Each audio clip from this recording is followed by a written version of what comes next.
Hello everybody, welcome to Rana's Biology.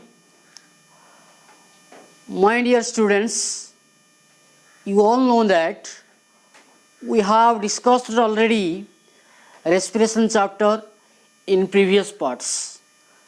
Now, today we will study about the transportation process, that is especially in human beings. In this part, we will discuss about blood, heart and blood vessel very properly. My dear students, you know that the digested food, oxygen should be reached to the cell for the purpose of production of energy. Similarly, after the production of energy, the waste materials from the cell should be transported to excretory parts or excretory organs for elimination. Okay? So, in transportation, what happens? The useful materials are taken to the cell and tissues, and from the tissues and cells, the waste materials like urea, uric acid, excess amount of water, carbon dioxide, etc. are taken to the excretory part for the purpose of removal. So, for this purpose, one system is working. One system is working, that is called circulatory system.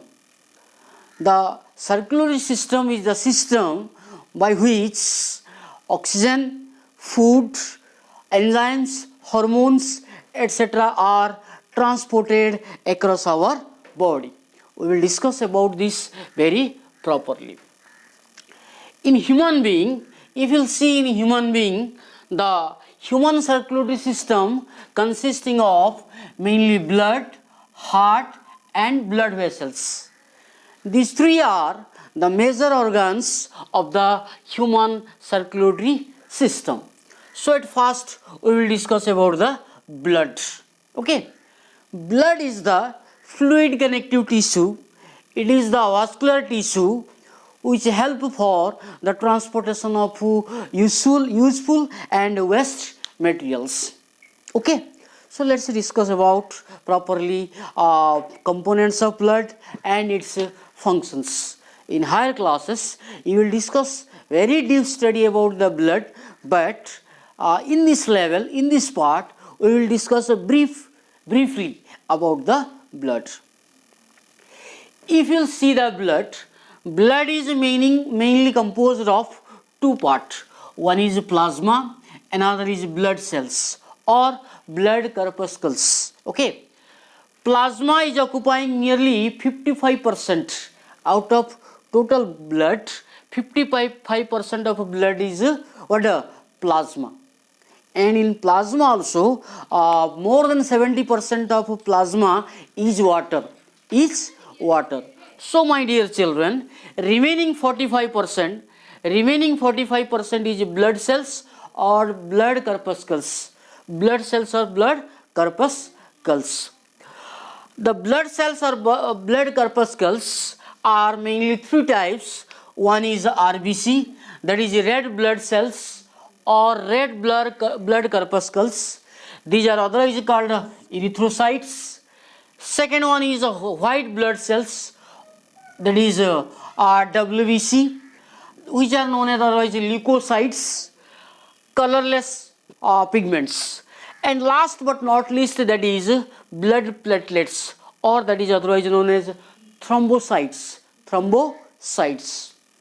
These are main components of blood, means plasma and what we can say blood cells. Okay, these all total constitute the blood. And remember, the erythrocytes, or we can say that the blood is red in color. The color of blood is red due to presence of this RBC. In RBC, you will find one component, that is hemoglobin. due to presence of hemoglobin, the color of blood is red. The color of blood is red.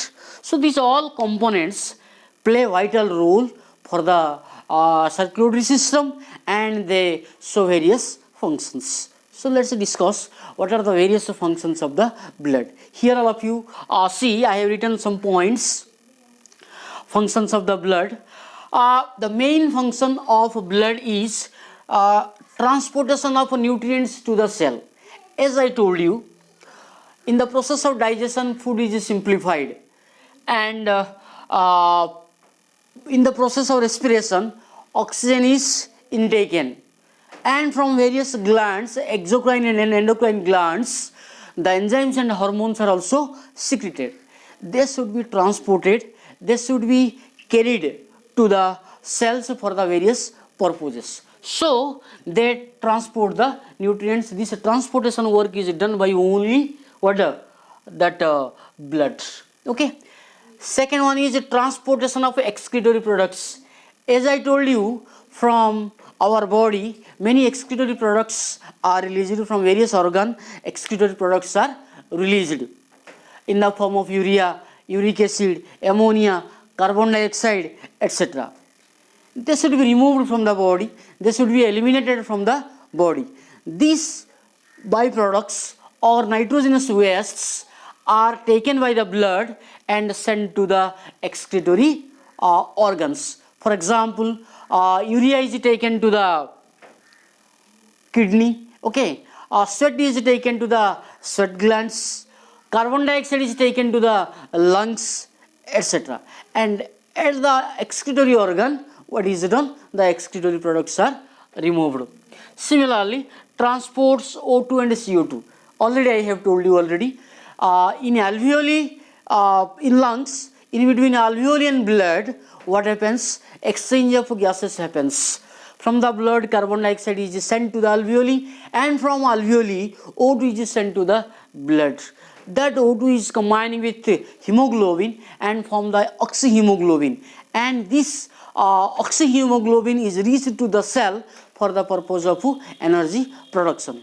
After the production of energy, CO2 is combined with blood and form the carboxyhemoglobin,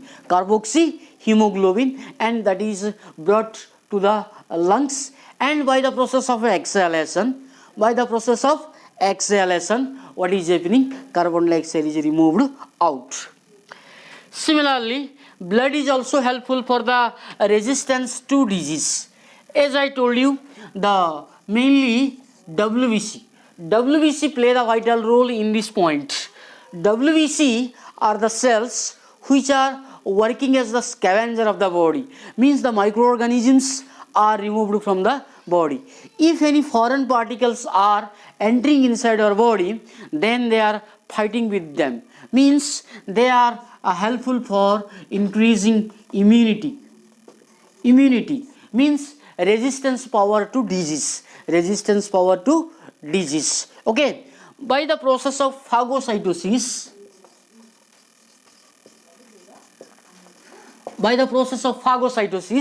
they remove or waste the waste material, or they eat that microorganisms. Okay. Similarly, last point is that helps in clotting of blood. The main function of a platelet, thrombocytes. Okay, all of you know, whenever we are getting the hurt, if our body will cut, then bleeding is happening. But after some time, this bleeding stops automatically.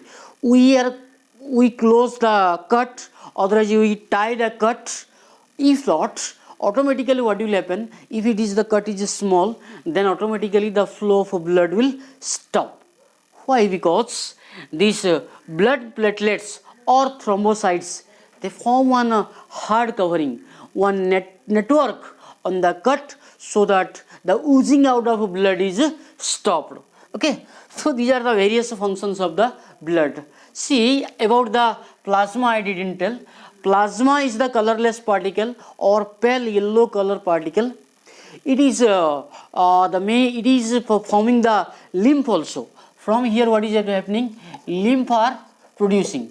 Okay, lymph are producing, and plasma also helpful for transport of that enzymes, hormones, and vitamins, various ions. Okay, so these all are the various functions of blood.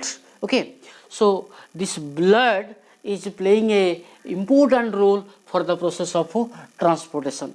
For the process of transportation, if blood would not be there, then the useful substances and waste products would not be transported.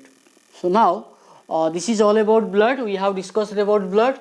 Now we will discuss about the heart, human heart. This we will discuss another part. Okay, thank you.